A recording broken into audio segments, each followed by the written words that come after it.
Okay, let's go. Too quick to be 6 years old, huh?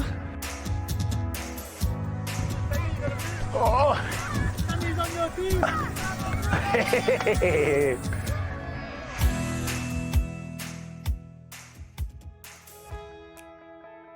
Well, Bruno, I know April's a very busy month for you, but it looked like you're enjoying yourself out there. Was it good fun? Yeah, it was. It makes you remember when you played as a kid. Obviously, as I said before, like the Easter tournament that everyone was waiting for. In Portugal, we have the same, so it's always nice to see the kids going around and have some fun, because at their age is the most important thing, that they enjoy themselves and don't think too much about in their future, but in enjoying the present. Well, for you, were you able to switch off out there? It looked like it was getting quite competitive at times. Oh, my team was quite competitive. I can say that both of my teammates was really competitive, but it's more about having fun for them, because at this age, obviously we know now we're living in a world where social media and everything can ruin a little bit these kids, but whenever they have the chance to play in this kind of situation, I think at my time was the same. You kind of forget about the world, and this is your own world. These kids, they really look up to you. You're a real role model to them as a senior leader at Manchester United. Is that a responsibility that you enjoy? Obviously, I think we as a players, we always have a responsibility to take, because we know that we have a lot of people looking at us. But more than that, I think it's for ourselves.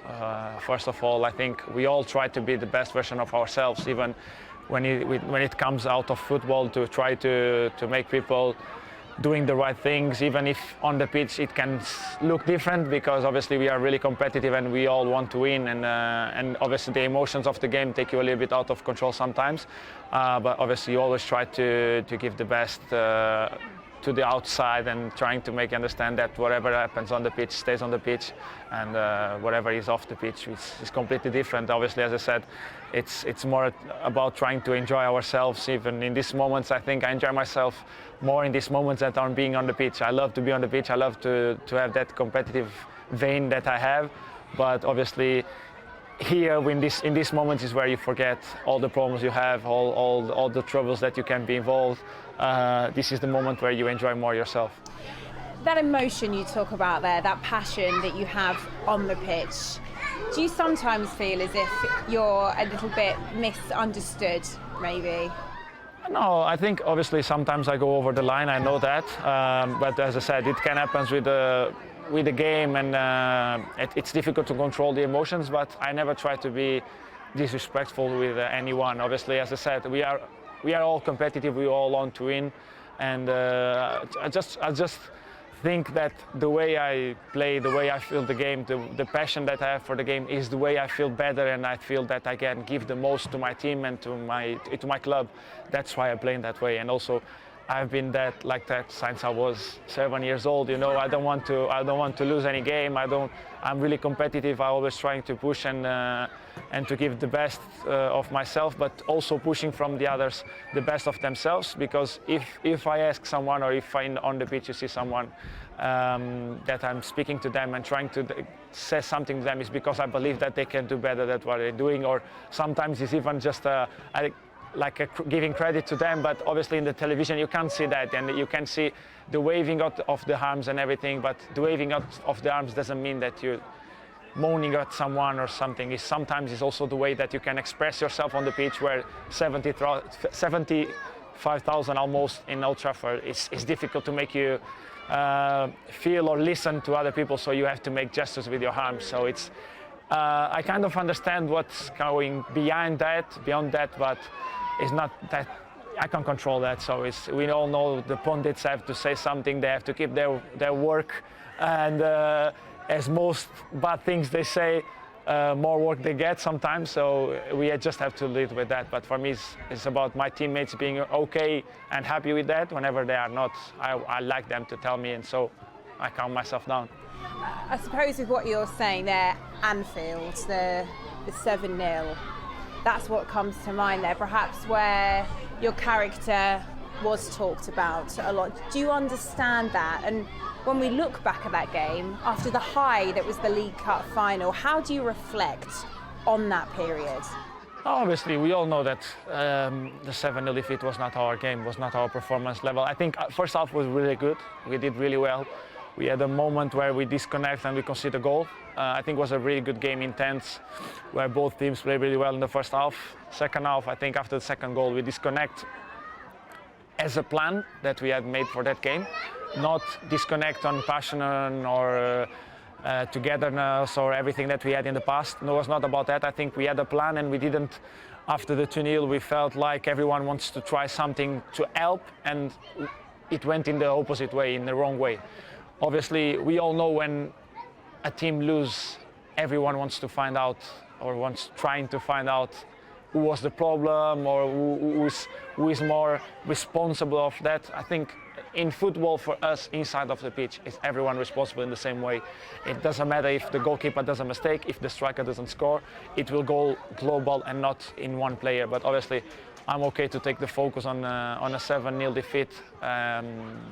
And leave my teammates a little bit more quiet, and so they can have the time to enjoy themselves and relax and get back on track, because I'm okay with that. I have no problems to have people talking about me, bad things, because I've grown up knowing that no one will help you apart of yourself and your team. So you have to take care of your own team, own players, own staff, and forget what's coming from outside, because obviously most of the things that said after that game was completely lies. People that supposed to, because I waved my arms or I did a signal, they suppose that I said something that I didn't say. So, as I said, the pundits, they want always to say something bad. They want to get attention and credit from the people outside, and sometimes they say things just to say. After the Liverpool defeat, though, there was the draw with Southampton, the defeat to Newcastle. You know, prior to that, after the League Cup final, there was a feeling, top four now, we can really charge. They're still in a couple of other competitions. It seems you had this blip, but you've come back out the other side. So what's been so key there, do you think? You talk about mentality there and focusing on yourselves, but what else has been key to getting back to where you were at the performance level against Everton? No, as I said, the belief on the plan that we have for the season. That's been the plan that we didn't have against Liverpool, but I think we had against Southampton. But obviously, we played one man last 70 minutes almost. I think we did a really good game. We could have won that game. We had some chances. Obviously, after we had the defeat against Newcastle, there wasn't a great performance, but I don't think overall was not that bad performance that everyone wants to make it look. Obviously, for us, was not the best result, because we're playing with a straight opponent that wants to be in the top four with us. But we have to give credit to them. They're doing a great season. They did a great game against us. They deserve to win. But as I said, as we all know, is sticking to the plan, sticking to ourselves, sticking to whatever we have been doing well. And I think that's what made us come back in all the setbacks we have in this season. And I think that's make the team stronger. That in the past was a problem when we had a setback. It was difficult to come back from that. I think now the team is much more prepared to have setbacks, to have moments where the things are not going the way we want. But we always know how to give a response. As far as the plan goes, you've had to adapt. We've seen you in this deeper lying midfielder role. It looks like you're enjoying it. The stats say, you know, it's going well, it suits you. How does it feel, though, in that position on the pitch? No, I said that after the game. I think some fan asked me about playing as a six, how I felt, and I said I always feel good when I'm inside of the line. In white lines, I'm always good. So I've said many times to the manager, I'm here to help, to be a solution and not a problem. So whenever he needs me to play in a different position, he knows I'm capable to do it. He knows I want to help the team in any way that's possible. And obviously, I really did enjoy play as a six. I've done that in the past, but at United was the first time. I really enjoy it, and obviously both results was really good for us. So you enjoy it a little bit more. But obviously, we all know that Casemiro was out, and he's being our main six. That is being one of the best players this season for us, and we had to find a solution there that gave the team a little bit more balanced, and I had to stay a little bit more backwards, trying to help more the defense and the attackers that I'm used to do. But as I said, the result is the most important thing for the team, for me, and we get 2 good results, so I'm really happy with that.